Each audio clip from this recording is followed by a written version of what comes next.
the quiet hum of the pre-dawn where the world holds its breath, the silence isn't peaceful. It's a weight. A man lies still in a room washed in shades of deep, melancholic blue.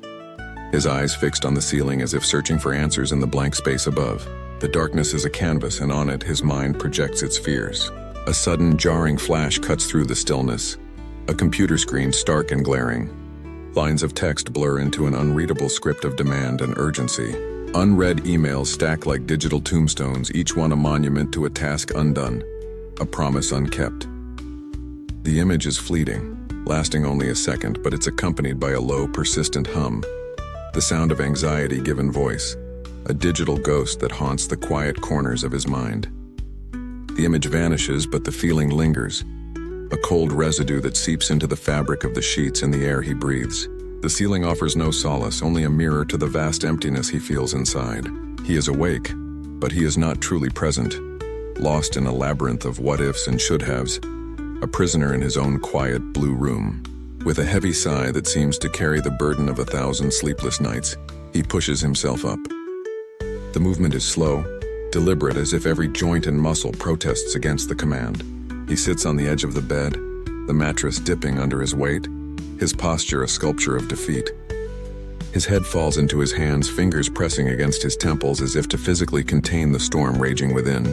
He remains there for a long moment before rising and walking, in a dreamlike slow motion, towards the window. The glass is cold against the world outside. Another flash, this one more personal, more painful. The memory is a shaky, handheld shot, the colors muted and grim. Two figures are locked in a tense argument. Their faces are intentionally blurred, their features indistinct, stripping away identity to leave only the raw, universal language of conflict and pain. Words are unheard, but the sharp, jagged gestures and the rigid posture speak volumes. It's the visual echo of a wound, a moment of fractured connection that replays on a loop, each viewing as sharp and cutting as the first. The memory fades, leaving him standing at the window, a solitary figure silhouetted against the encroaching gray of the morning. He retreats from the window, seeking refuge in the center of the room, which now feels less like a sanctuary and more like a cell.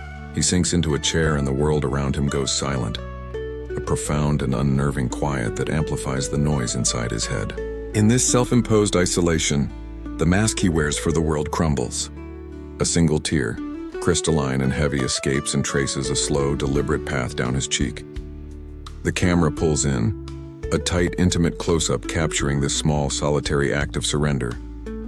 It's a testament to a grief too deep for sobs, a sorrow that can only be expressed in the silent language of tears. The past intrudes again, a distorted memory from a different time. The scene is a party, filled with the vibrant energy of life.